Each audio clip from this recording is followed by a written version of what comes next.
विज्ञान महाविद्यालय छात्र संघ के अध्यक्ष। आगे चलकर 10/1991-92 में आप अखिल भारतीय विद्यार्थी परिषद के राष्ट्रीय में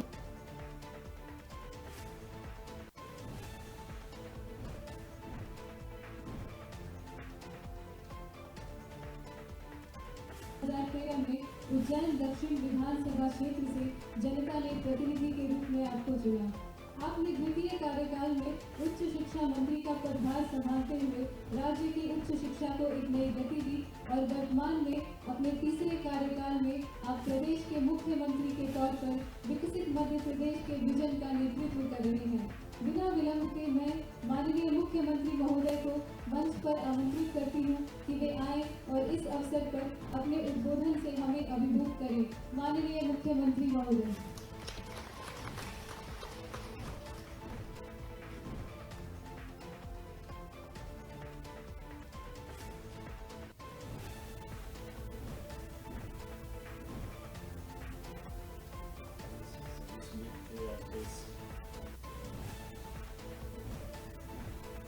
उद्घाटन समारोह में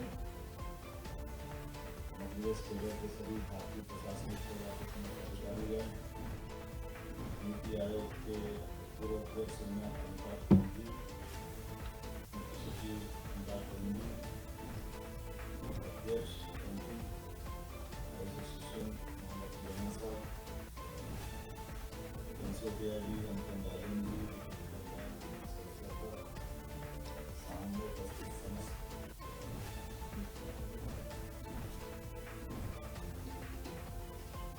सही थी कि दो शाम को जब मिलेंगे तो अच्छे से मिल लेंगे, क्योंकि थोड़ा समय की शाम को जब मिलेंगे तो अच्छे से मिल लेंगे, क्योंकि थोड़ा समय की जिस रहेगी तो उनके कारण से दोनों में सामने जाके तुम्हें साथ में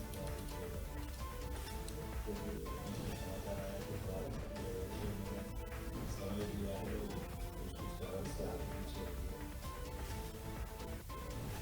लेकिन जिससे मैं बात कर रहा हूँ, जिस सत्र के लिए मेरे मन की इच्छा थी कि मैं किसी हालत में आपको बीच में आऊँ, ये समय थोड़ा सा मजबूर कर रहा था, इसलिए हर हालत में परमात्मा जो चाहता अंदर से वही होता है। हमने का समय निकाले ये एक अलग प्रकार की आपकी सर्विस है, जिस सर्विस के माध्यम से आपने अपने जीवन में इसको अंगीकार किया है। लेकिन ये बात बिल्कुल सही है कि कर्म को सफल करते हैं, लेकिन परमात्मा भावी होता है। आपने इस मार्ग को चलते हुए न केवल कर्म किया बल्कि भाग्य भी पाया। मैं आपको दोनों तरह से बधाई देना चाहता हूँ। हमारे लिए ये अलग प्रकार की दुनिया है, इतनी बड़े देश में, इतनी बड़ी आबादी में अगर IAS अधिकारियों की संख्या देखें तो वो संख्या नगण्य के बराबर है। और इतने बड़े देश की इतनी विविधता वाली चुनौतियों के बीच में हमारे इस देश की दुनिया में अगर पहचान बनी, तो उस पहचान बनने में सबसे बड़ी भूमिका अगर है तो आप ही लोगों की है। ये निश्चित रूप से हमारे लिए गौरवान्वित करने वाली बात। मैं ऐसे ही सोच रहा था मेरे मन में कि ये 3 चौथे स्तंभ की तो बात करो, उसको भी जोड़ लो। आमतौर पर 3 आयोग के अलावा हमारा ये वर्तमान का प्रशासनिक एक हमारी अपनी दुनिया है, जिसमें राजनेता आते हैं जो अपनी विधायिका के माध्यम से अपनी भूमिका अदा करते हैं। लेकिन हमारे पास में हमारे लिए आने के लिए केवल जनता का ही आशीर्वाद है। बीच में कोई मार्ग नहीं आता जो हमारी को परीक्षा ले। दूसरी एक भूमिका है जुडिशरी की, वो भी हम जानते हैं, लेकिन जुडिशरी के लिए उनका भी सिस्टम बड़ा अलग टाइप का है। कैमरे बहुत सारे, बड़ा मुश्किल है बोलना लेकिन हाँ, अपने वकालतनामे से ही काम चलता है। और उनका सिस्टम ऐसा कि जैसे बड़ी बड़ी कोर्ट पहुंचती जाएगी उतनी तरीके से उनके एग्जाम से ज़्यादा उनकी अपनी भाग्य निष्ठा और बाकी व्यवस्था पे उनका अपना मार्ग तय हो जाता है कि उनकी उत्कृष्ट सेवाएं कोर्ट में, उनके अपने तरीके, उसमें मुकदमे के लड़ने के तरीके। तो जो वास्तव में बेचारे एग्जाम करके निकल के जाते हैं वो तो हाईकोर्ट की 1-2 साल में बाहर आ जाते हैं। लेकिन बाकी जो जैसे जैसे ऊपर जाते हैं उस तरह की दुनिया में तो बड़ा मुश्किल है। लेकिन ये हमारे लिए सौभाग्य की बात है कि वो भी वहाँ से जहाँ से सिलेक्शन होता है, जुडिशरी का भी होगा तो जुडिशरी के भी फैसले सही अर्थों में जिस ढंग से परिभाषित करते हैं, सच्चे अर्थों में हमारे मन की भावनाओं के आधार पर आज न्यायालय लोकतंत्र को बनाए रखने के लिए, चाहे वो इलाहाबाद हाईकोर्ट का फैसला हो जब उनने पीएम के खिलाफ फैसला दिया, ये भी बड़ी बात है। एक तरह से न्यायालय के लिए मील का पत्थर। उसी प्रकार से हमारे सेक्टर में भी बात करो तो यहाँ कैसा कैसा आश्चर्य मिलता है। जैसे पढ़ने लिखने की और इस तरह की बात करें तो वित्त मंत्री की बात आती है तो मनमोहन सिंह जी का नाम आता है, गवर्नर रहे, पता नहीं कितने प्रकार की डिग्रियां उनके पास रही, पीएम भी 10 साल तक रहे, लेकिन उनको ये मालूम नहीं कि जीरो बजट में भी जीरो अकाउंट में भी बैंक का अकाउंट खुल जाता है, पैसा कुछ नहीं और बैंक अकाउंट खुल जाए। ये तो चाय वाले को मालूम थे। ये जो कितनी बड़ी बात, परमात्मा की दया से जो 50 साल तक कोई चुनाव नहीं लड़ते, लेकिन चुनाव लड़े पहला और सीधे सीएम बन जाए, सीएम से दूसरी बार सीएम, जितने चुनाव लड़े और जितने मेंबर ऑफ पार्लियामेंट के चुनाव लड़े, लेकिन इनके माध्यम से अगर केवल वो जो आपके दौर वाली बात करो तो ये अनुकूलता हो सकती है क्या? दोनों की अनुकूलता तो नहीं हो सकती, लेकिन मैं और इसमें केवल एक श्रीमद् भागवत का एक अच्छा दृष्टांत सुनाता हूँ, मेरे को बड़ा मजा आता है।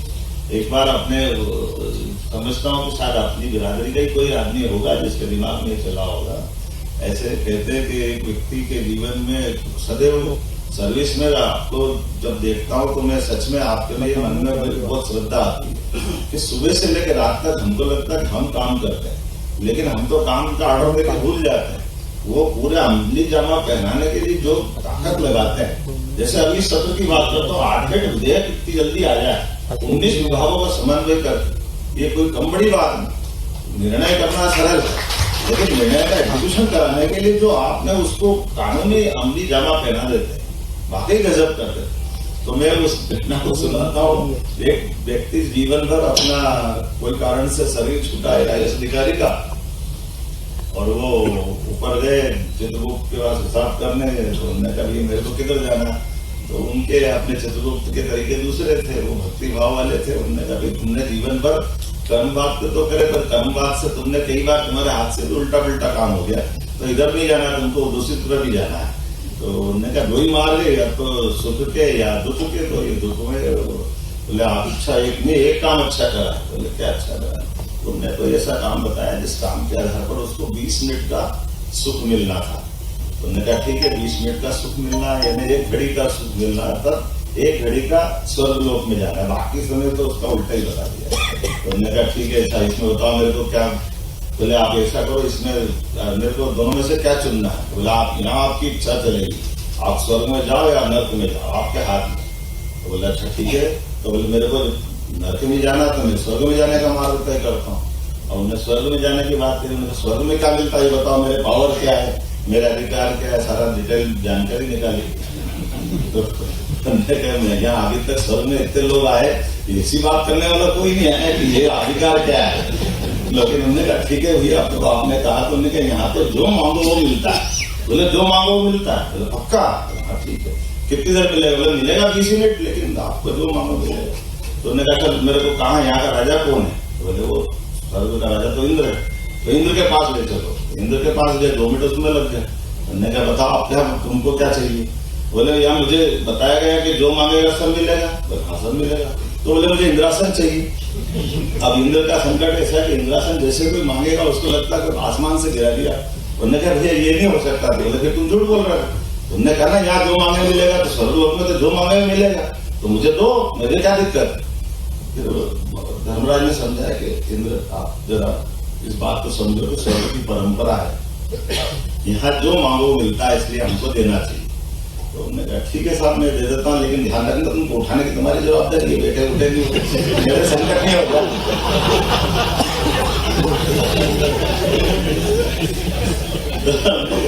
उठने का नहीं कोई बात नहीं, अपना संभाल लेंगे। देख अब जैसे करके उनको बिठाया, और बैठने के बाद उन्होंने फिर पूछा, बोले आप तो 12 मिनट बचे। बोले आप इतनी सारी बात में तुमने मेरा टाइम बिगाड़ दिया। बोले कोई बात नहीं है, मैं कहाँ बैठा हूँ?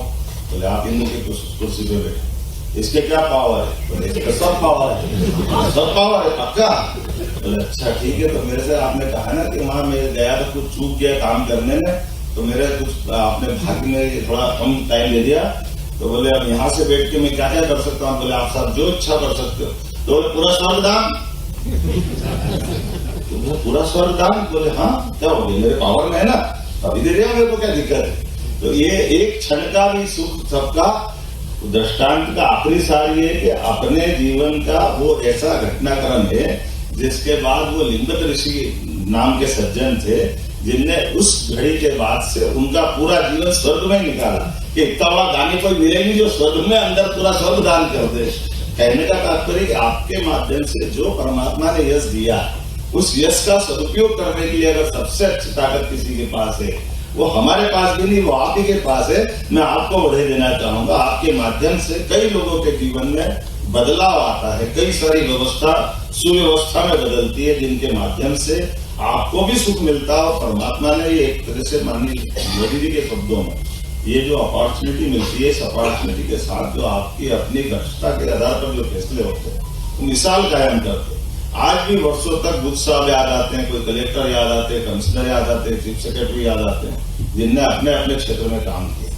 हमारे सामने भी गोयल साहब बैठे हैं, ऐसे कई सारे मैं मान के चलता हूँ कि बहुत सारे प्रकार से ऐसे लोग हैं जिनको भी मैं आज याद करता हूँ तो मुझे ध्यान में आता है कि वाकई में ये हमारे अधिकारी रहे।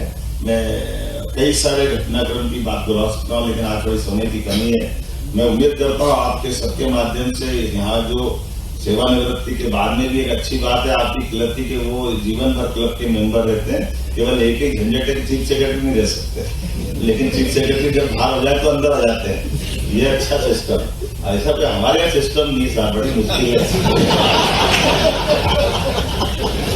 ना, यहाँ रोके वहां रोके, जहाँ भी रोगा रोके रोक, पता नहीं क्या चक्कर है। लेकिन जो भी है परमात्मा की दया से मेरी अपनी ओर से आप सबके प्रति शुभकामना। आज ये आपका जो विचार मंथन चलेगा, ये विचार मंथन नए दौर के नए मध्य प्रदेश के लिए लाभदायी रहेगा। आपके जीवन के अनुभव से भी मुझे बड़ा अच्छा लगता है कि मैं आप सबसे भी सीखने के लिए अलग से शामिल हुआ। कोशिश करेंगे कि कोई ऐसा क्लब बने जिस क्लब के माध्यम से आपके आइडिया हमारे तक आ जाए, आपके विचारों के माध्यम से आपके व्यक्तिगत जीवन में भी कोई कष्ट आए तो सरकार आपके साथ खड़ी है। ये थोड़ा मीडिया वाले भैया देखना ढंग से बोलना है, मैंने तुरंत क्या बोल दिया है, हमारी रिपोर्टिंग हो जाए। लेकिन कुल मिला करके हमने सबकी बेहतरी की बात की है। परमात्मा चाहेगा तो हम सब मिलकर के और बेहतर से बेहतर, ये परमात्मा की देन है कि हमारे पास आज का इतना अनुकूल समय है। पूरे विश्व के परिदृश्य में देखें, अपने आसपास के देशों से हालत देखें तो वाकई लगता है कि क्या दुनिया है। अभी थोड़े दिन पहले बांग्लादेश की हालत देखी और बांग्लादेश के अंदर भी बांग्लादेश के हाईकोर्ट के जजों की हालत देखी, जजों को छोड़ करके भागना पड़ रहा है।